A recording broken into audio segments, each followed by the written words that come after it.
준비하다가 이용규 선교사님이 쓰신 내려놓음이라고 하는 책에 나오는 벌러르 자매 생각이 딱 떠올랐습니다.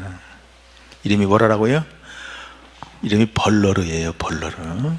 성이 벌씨입니다. 예, 선교사님이 어느 교회에서 예배를 드리고 있는데 벌러르 자매가 아주 땀으로 뒤범벅이 뒤에서 교회를 들어옵니다.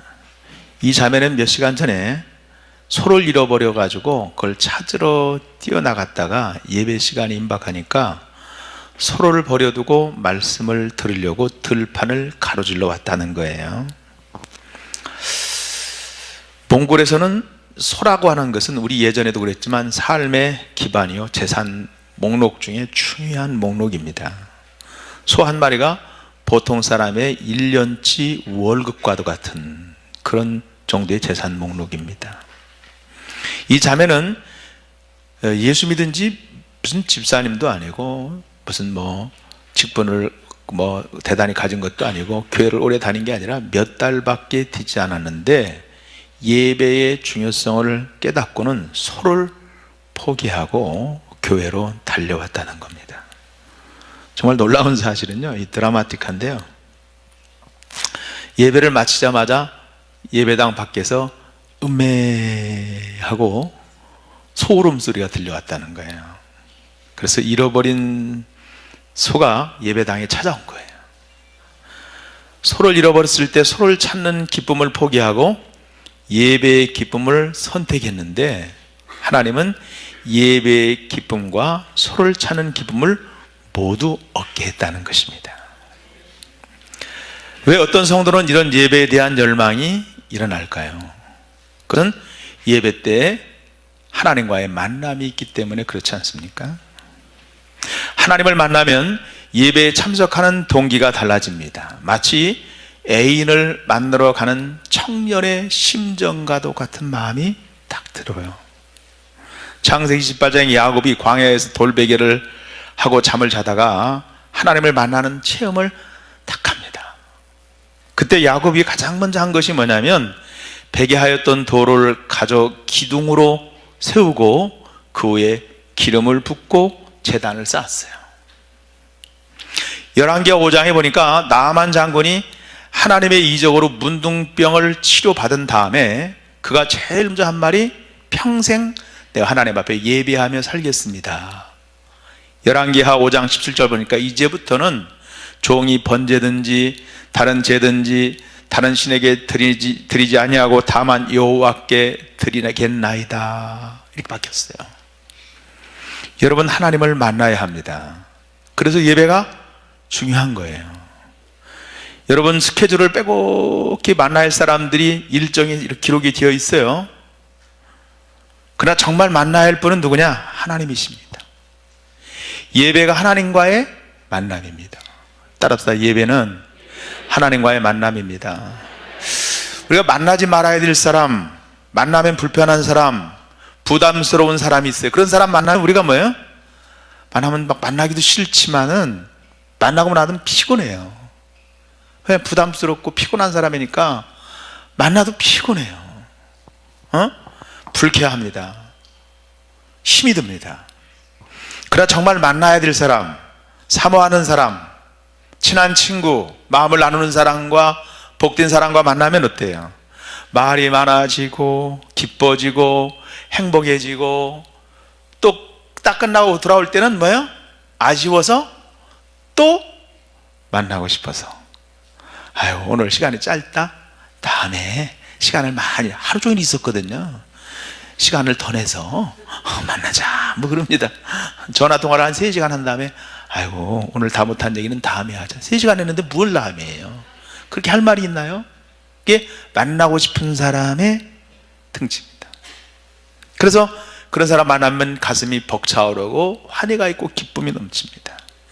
하나님을 만나는 예배를 드리고 나면 이런 느낌의 이상이죠. 기쁘고 감사하고 행복을 넘어서 회개가 터집니다. 기도가 터집니다. 하루 종일 찬양할 마음이 생깁니다. 예배 때 하나님을 만나면 조건 없이 만족하는 마음이 딱 일어나요. 모든 것이 감사하고 하늘의 기쁨이 임하고 생명도 받질 헌신이 생기고 사마리아에 일어났던 체험이 우리에게도 생깁니다. 사람이 변하고 얼굴이 예뻐져요. 병이 고침을 받고 마음이 치료받고 모든 깨어진 관계가 여러분 회복이 됩니다. 방언을 하는 사람이 생깁니다. 그래서 예배가 우리의 삶을 변화시키는 줄로 믿습니다.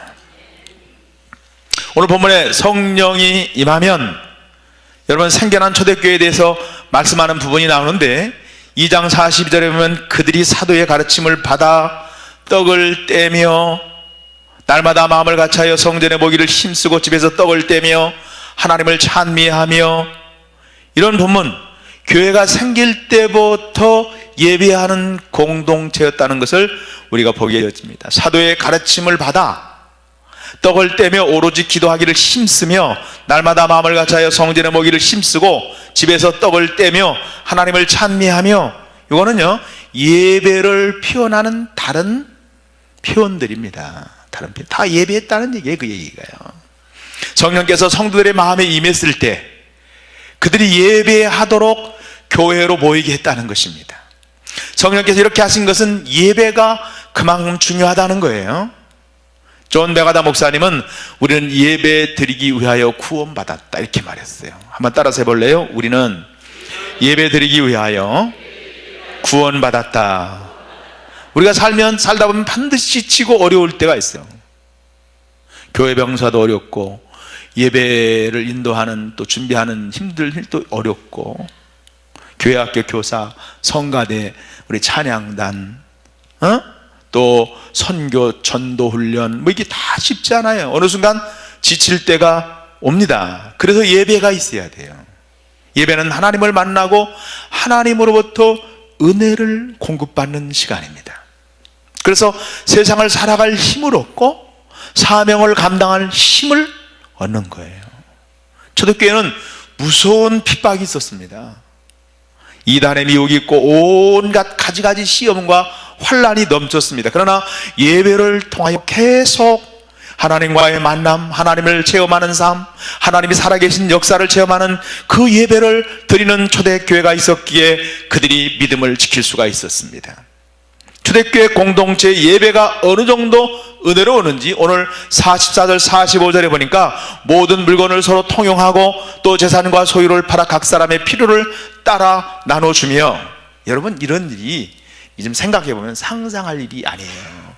상상하기 어려운 일입니다. 자신의 재산을 팔아 소유를 팔아 필요한 사람에게 나누어 주었다고, 이게 어떻게 가능한 일이에요? 여러분 아무리 예배가 은혜스럽다 해도 오늘 당장 가서 내가 재산 아파트 팔아가지고 우리 교회 어려운 사람 나눠주고 뭐 선교하는 일에 전도하는 데 주겠다, 이렇게 하기가 쉬워요, 어려워요? 어렵습니다. 뭐 어떤 분광사님이 교회 건축을 하는데 헌금하십시오 합시다. 눈을 감으시고. 그래도 안 하더래요. 그래서 반주자한테 뭐를 치도록 했냐면 애국가를 연주하도록 했대요. 옛날에 애국가면 다 일어나잖아요. 그래도 교인들이 벌떡 일어났다, 뭐 그런 얘기도 있어요. 우리 옛날에 애국가면 다 일어나거든요. 안 일어나니까 안 돼가지고 반주자고 애국가 연주해라. 그래서 다 이렇게 세웠다 그러는데요. 그러니까 뭐 여러분 예배가 어떻게 이게 쉬운 일이 아니잖아요. 재산을 판다는 것이. 그들이 예배 때마다 하나님을 그렇게 만났기 때문에 보여주는 증거예요. 요즘 세상 사람들이 교회가 시끄럽다고 합니다. 뭐 그렇게 이야기해요. 그러나 하여간 예배가 뭔가, 진정 예배가 어떤 것인가에 대해서 주께서 깨달음을 주시는 것은 출애굽기 34장의 말씀 보니까 모세가 시내산에서 하나님을 대면하여 십계명을 받아가지고 내려왔을 때 얼굴에 광채가 빛났다고 했어요. 아론과 이스라엘 백성이 두려워서 모세를 쳐다볼 수 없을 정도로 빛이 났습니다. 이것이 하나님을 만났을 때 일어나는 일이에요. 다윗이 법궤가 예루살렘에 들어오니까 자기가 왕임에도 불구하고 체면 다 불구하고 하나님 앞에서 덩실덩실 춤을 춰요. 얼마나 춤을 세게 췄는지 하여간 아래 꼬쟁이가 다 보였어요. 꼬쟁이는 충청도 말로 말하면 빤스입니다. 빤스가 다 보였어요. 그러니까 아내가 저 왕이 돼가지고 그리 멸시를 했어요. 이사야는 거룩한 제사장입니다. 성전에서 기도하다가 하나님의 보좌를 바라보는 영안이 열리면서 그가 회개를 하면 입술을 보여잡고 화로다 나는 망하게 되었도다 하고 나뒹굴었습니다. 역시 하나님을 만났을 때 일어난 사건이에요. 그래서 조그마한 죄라도 회개하고 정결하게 삶을 사는 그런 도전을 갖게 됩니다. 만약 예배 때 하나님을 만나 죄를 깨닫고 회개하지 못하면 큰일이죠. 여러분, 이런 예배를 사모할 수 있기를 간절히 축원합니다. 사도 바울은 예수님 만났을 때 너무나 빛이 강렬해서 땅에서 꼬꾸라지고 며칠 동안 눈이 멀었습니다. 육의 눈이 멀었지만 영안이 열렸어요. 박해자인 사도가 이제는 복음 전하는 자로, 선교사로, 전도자로 바뀌었습니다. 실제 하나님을 만났을 때 일어나는 사건이에요. 우리가 진정한 예배를 드릴 때 우리에게도 이런 은혜가 있어지기를 주의 이름으로 간절히 축원합니다.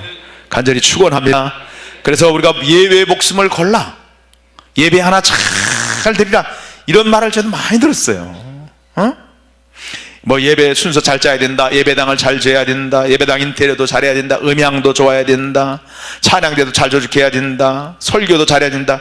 그러나 그게 아니라, 예배는 그게 아니라 본질은 누구를 만나야 돼요? 하나님을 만나야 될 줄로 믿습니다. 아멘. 하나님을 만나는 예배를 드릴 때 하나님께서 여러분 놀라운 역사를 일으키는 거예요. 그렇다면 어떻게 이런 예배를 드릴 수 있을까요? 어떻게? 마음으로 예배할 때 이런 은혜가 임합니다. 마음으로 예배할 때. 시편 50편에 보니까 하나님께서 이스라엘 백성들이 제사를 드릴 때 바치는 제물보다 더 받으시기 원하는 것이 있다고 그랬어요. 왜냐하면 주님이 내가 고기를 먹겠냐, 피를 마시겠냐, 하나님이 무슨 흡혈귀도 아니신데, 무슨 대식가도 아니신데 고기를 드시고 피를 드시겠어요? 그게 아니라 보험 부리는 곳에 마음이 있다 하는데 그것이 감사하는 겁니다. 감사로 하나님께 제사를 드리며, 시편 50편 14절의 말씀, 시편 50편 23절에 감사로 제사를 드리는 자가 나를 영화롭게 한다고 말씀했습니다. 신학교나 무슨 기독교 미션학교에 가면 학생들에게 예배를 의무사항입니다. 확인은 예배 출석표를 받든지 도장을 찍든지 아니면 주보에 사인을 받든지, 담임 목사 사인 받아가지고 그런 학생도 있어요. 그것은 예배 시간에 예배당에 앉아있으면 예배를 드렸다는 것입니다. 물론 몸으로 예배를 드리는 것이죠. 그러나 사람들이 이해하는 예배는 이 정도입니다. 하나님께서 생각은 좀 다르세요. 예배 시간에 아무리 좋은 옷을 입고 내가 많은 헌금을 드리고 찬송하고 설교를 드려도 마음에 감사가 없다면 진정한 예배가 아니라는 겁니다.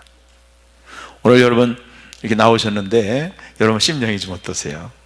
감사하는 마음이 있으세요? 속으로 하세요. 내가 한해서 내가 강요한 것 같아가지고 감사한 마음이 있으시면 마음으로 한번 아멘 해보세요. 교회 오면서 내내 나는 참 감사하다, 그런 마음이 있습니까? 그런 마음으로 하나님께 나왔습니까? 하나님께서 수수를 바치면 하나님께서 수수고기를 드시겠어요?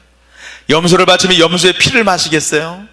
시편 50편 13절에 내가 수수의 고기를 먹으며 염소의 피를 마시겠느냐? 하나님께서 제물을 원하시는 것은 제물에 우리의 마음이 있기 때문에 그 마음을 받으신다는 거예요. 너의 보물 있는 곳에 너의 마음도 있느니라. 감사한 마음이 없다면 아무리 제물을 바쳐도 예배가 아니라는 거예요. 그러나 우리가 어떻게 항상 감사할 수 있나? 여러분 살다 보면 어느 주는 정말 힘들 때 있죠. 막 짜증이 나고 힘들고 되는 일도 없고, 생각외로 또 잘 된 일이 있고, 기대하지 않는데 기대한 대로 갈망한 대로 소원대로 형통할 일이 있고, 이런 일은 사실 인생을 살면서 그렇게 많아요, 적어요? 많지 않죠? 많지 않습니다. 더 속상한 일이 더 많고 염려할 일이 어찌 그리 많은지요? 이런 형편에 어떻게 내가 또 계속 무슨 감사할 수 있습니까? 그것은 제가 볼 때 진정으로 하나님을 믿지 못해서 그래요. 자신이 받고 있는 은혜가 얼마나 크다는 것을 알지를 못해서 그래요. 자신이 애쓰고 힘을 쓰고 노력해서 돈을 벌어 살아가는 줄 알고 있다고 하는 것입니다.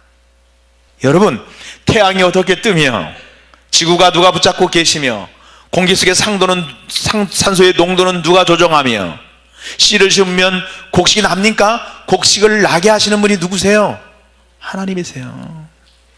우리가 애써서 노력하는 것은 우리의 삶을 유지하는 데 있어서 0.001%도 안 됩니다. 사실은요. 내가 애를 쓰고 노력한다고 되는 게 아니에요. 뭐 그것을 무시하려고 하는 게 아니라 하나님을 믿으면 우리가 항상 엄청난 은혜 가운데 산다는 것을 우리가 깨닫게 될 줄로 믿습니다. 오늘 내가 건강하다고 내가 노력이 건강한 줄 아세요?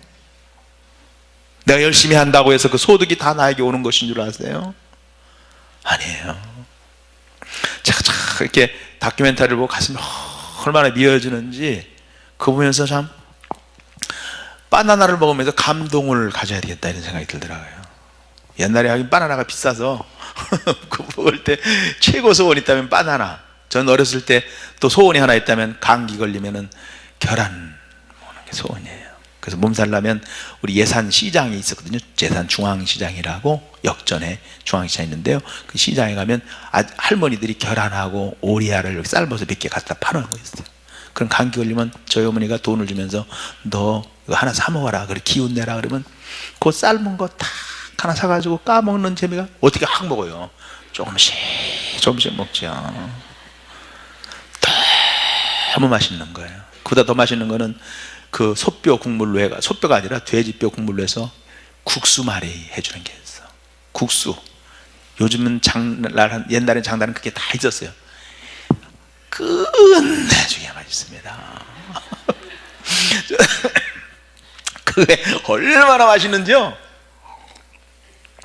그래서 제가 예산장을 몇 번 갔었어요. 그거 먹어보려고. 옛날 생각이 나서 장날 가보니까 옛날 게 아니더라고. 달라졌더라고요. 지저분해서 못 먹겠더라고 첫째는. 옛날에는 그런 거 몰랐는데 세상에 참. 근데 제가요 그 바나나 옛날에는 바나나 뭐 어때요? 바나나 몇천 원씩 했잖아요. 보통 사람 요즘 식으로 몇만 원 됐을 거예요. 요즘은 막 몇천 원이면 한 다발씩 주는데. 근데 그 다큐멘터리 보면 필리핀에서 바나나 농사하는 사람들 보고 내가 얼마나 가슴이 미어지는지. 제가 기회가 있으면 신발 우리 성도들한테 광고해가지고 안 신던 신발 전부 다 세탁해서 가져와가지고 보따리 싸가지고 한번 가려고 그래요. 진짜로 내 마음이 그 바나나 농사를 아침부터 새벽 6시부터 저녁 해질 때까지 하는데 그 바나나가 얼마나 송이가 막 송이가 이걸 메고 막 하는데요. 20대 후반서부터 60세까지 하는데 하루에 일당이 7,500원이더라고. 7,500원.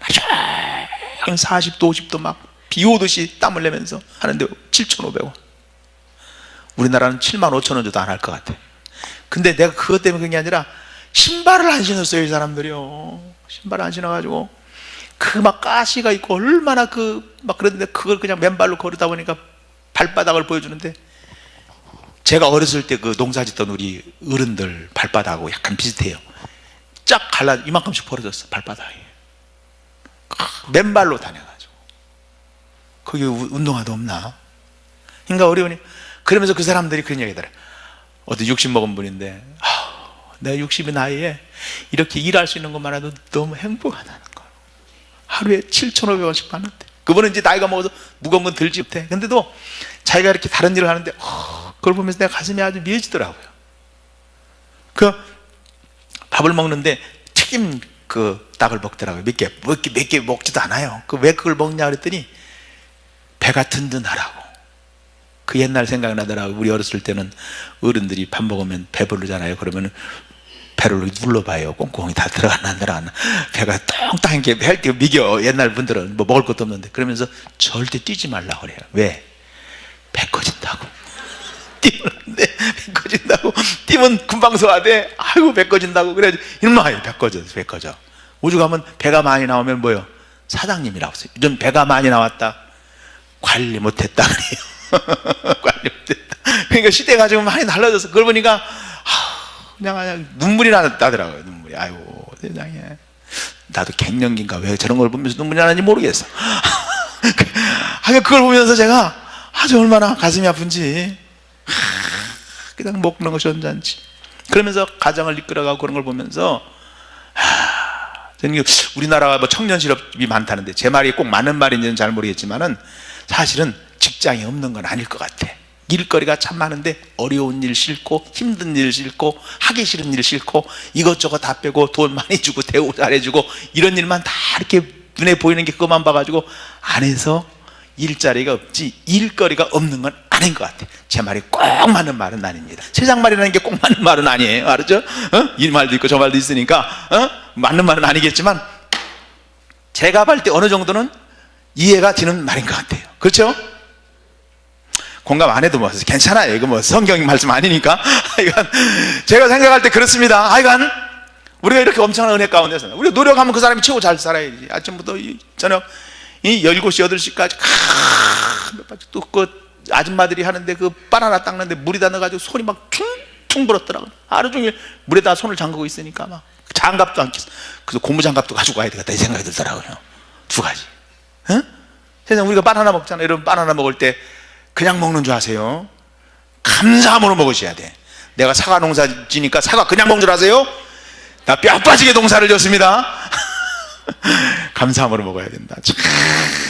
그런 거 생각하면 항상 엄청난 은혜 가운데 사는 것을 깨달으시기를 축원합니다. 축원합니다. 그래서 언제나 감사할 뿐이에요. 어떤 자매가 미자원에서 머리를 잘랐는데 마음에 들잖아요. 제가 보기에는 아주 귀여워 보이는데 본인이 너무나 속상한 모양이에요. 여자에게 있어서 머리는 매우 중요하잖아요. 우리 집도 가만히 보면 최고 시간 많이 걸리는 게 머리다 훅 까치느라고 최고 많이 걸려요. 그 머리가 자랄 동안 자기는 누구도 만나고 싶지 않아. 그래서 교회에서 연락 오기를 그때 예배 안내를 쓰라 이렇게 연락이 온 거예요. 너무나 속상했어요. 왜냐하면 안내를 쓸 것이면 어떻게 쓸 수도 없어. 머리가 좀 잘못 나와가지고 자기는 굉장히 속이 상하는데, 근데 예배 마음을 정하지 못하고 있는데 아침에 묵상이 이런 묵상이 나와요. 시편 37편 3절에 여호와를 기뻐하라 저가 내 마음의 소원을 이루어 주시리라. 여호와를 기뻐하라. 이것이 엄청난 복임이 깨달아진 거예요. 여호와의 기뻐하는 자가 되라는 것도 아니고 그저 여호와를 기뻐하기만 하면 됩니다. 예배자가 되는 거, 하나님의 감사한 마음, 기뻐하는 마음, 예배 드리는 거, 이것이 축복임을 깨달았다. 그래서 그는 응답했습니다. 아멘. 제가 하나님만 기뻐하겠습니다. 그리고 안내를 섰어요. 그러면서 얼마나 은혜를 많이 받는지. 예배는 생명을 걸고 지킬 만한 가치가 있는 것입니다. 예배를 드리는 일은 의무가 아닙니다. 축복입니다. 특권입니다. 이런 예배를 드리려면 반드시 마음에 감사가 있어야 돼요. 하나님 앞에 나가는 첫 단계가 뭐냐면 감사합니다. 시편 100편 4절에 감사함으로 그의 문에 들어가며 찬송함으로 그의 궁창에 들어가며 그에게 감사하며 그의 이름을 송축할지어다. 많은 성도들이 자녀가 대학에 합격하고 하나님께 영광을 돌린다고 말합니다. 사업이 잘 되어서 하나님께 영광을 돌린다고 말합니다. 환난 날에 나를 부르라. 내가 너를 건지리니 내가 너를 영화롭게 하리로다. 그러나 하나님께서 영광 받으시는 순간은 환난에서 건짐을 받았을 때가 아닙니다. 하나님께 진정으로 영광을 돌리는 사람은 환난 중에 있지만은 먼저 하나님께 영광을 돌렸다는 거예요. 요번 10남매 자녀와 종과 재산과 건강을 다 잃어버린 후에 주신 자도 여호와시요 취하신 자도 여호와시니 여호와께 이름이 찬송을 받으실지니이다. 해결한 다음에 복을 받은 다음에 그렇게 한 게 아니에요. 사람들은 잘해주어야 하나님께 감사하고 예배한다고 합니다. 욥은 참소하는 사탄에게 그렇게 말합니다. 하나님께서 그런 욥의 모습을 보여주고 싶었던 거예요. 그러므로 고난 중에 감사가 있고 환난 중에 감사가 있는 사람은 하나님을 영화롭게 하는 것이고 사탄의 입을 콱 하고 막는 거예요. 하나님의 뜻대로 살았는데 고난을 당합니까? 낙심이 됩니까? 그러나 여러분 그것도 감사할 뿐입니다.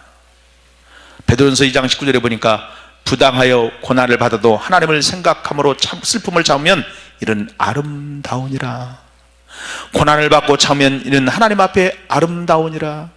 사랑하는 자들아 너희를 연단하려고 오는 불시험을 이상한 일 당한 것으로 이상히 여기지 말고 오히려 너희가 그리스도의 고난에 참여하는 것으로 즐거워하라. 이는 그의 영광을 나타나실 때 너희로 즐거워하고 기뻐하게 하려 함이라. 너희가 그리스도의 이름으로 치욕을 당하면 복 있는 자로라. 영광이 영곧 하나님의 영이 너희 위에 계심이라. 하나님의 뜻대로 말씀대로 순종하고 헌신하고 주님을 위해 살다가 어려움을 당합니다. 시험이 듭니다. 상처를 받습니다. 그때 그것을 참으면 하나님이 뭐라고 말씀하시냐면 아름답다, 즐거워해라, 너 복되다, 그렇다는 거예요. 아멘. 예수님께서 십자가를 지심으로 그 본을 보여주었습니다. 우리에게 그러한 일이 일어나는 것은 우리가 예수님의 종이요, 주님이 우리와 함께 하신다는 증거입니다. 오히려 감사하세요. 평안한 것이 감사한 일이지만 고난을 당하고 어려움을 당하고 환난을 당한다는 것도 더 감사한 일이고, 오히려 여러분 그것이 축복이 돼요. 우리가 뭘 했을 때 하나님이 금방 상을 주시면 그거는 열이나 백을 넘지 못해요. 그러나 그걸이 어렵고 힘이 들 때 하나님은 복을 1000배로 만배로 쌓아놓고 있다가 때가 되면 복을 부어주실 줄로 믿습니다. 사랑하는 성도 여러분, 여러분에게 묻습니다. 어디에서 우리가 진정한 평강을 찾을 수 있나요? 어디에서 영원히 목마르지 않은 생수를 마실 수 있나요? 어떻게 하면 살아계신 하나님을 만날 수 있나요? 답은 너무나 간단합니다. 성경에 답이 있고 예배에 바로 그 자리에 하나님의 평강과 은혜와 치유와 축복을 담아 둔 것이 예배입니다. 이것을 깨달으면 방황하는 사람이 없어요. 이걸 깨닫지 못하면 방황합니다. 예배만 제대로 드리면 됩니다. 휴대폰 고장나면 어떻게 해서든지 고쳐 쓰고, 가전제품이나 자동차 고장나면 고쳐 쓰든지 바꿔 씁니다. 예배에 문제가 있는 것을 왜 그대로 내버려 두나요? 다시 한번 여러분, 하나님이 받으시는 예배, 우리의 만마른 영혼을 채우기를 원하신다면 주님 바라보며 감사한 마음을 가지고 하나님께 나올 때 주님이 살아계신 여러분을 만나고 불임하고 하나님의 축복이 넘치는 역사가 임할 줄로 믿습니다. 사무엘하 6장에 여호와의 법궤가 예루살렘 성으로 들어올 때 다윗이 너무 기뻐서 힘을 다하여 춤을 춥니다. 그래서 그 모습을 창밖으로 내다본 아내 미갈은 그런 다윗의 모습이 몹시 못마땅해서 그런 다윗을 업신여기고 만나서는 다윗을 비난합니다. 여러분, 그러나 예배 드린 사람은, 정말 예배의 모습에서 주님을 만난 사람은 하나님께 영광을 돌립니다. 사랑하는 성도 여러분, 우리가 이 예배로 하나님 앞에, 우리의 마음으로 하나님 앞에 드림으로 말미암아 여러분 진정한 예배자로 승리할 수 있기를 간절히 축원합니다. 여러분, 우리 교회가 하나님께서 받으실 만한 예배를 드리는 교회를 세웁시다. 모세처럼 그래서 얼굴에 광채가 나고 다윗처럼 기뻐서 춤을 추고 이사야나 사도 바울처럼 떼굴떼굴 구르면서 회개하고 초대교회 성도들처럼 욕심이 사라지고 감사가 넘치는 예배를 드릴 때 우리가 살아납니다. 안타깝게도 지금 우리가 그렇게 할 수 없다고 할지라도 이제 이런 은혜가 주어진다는 것을 명심하시고 교만하고 잘하고 나태하지 말고 오직 주님 바라보면서 그렇게 살아가는 우리 모두가 되어지기를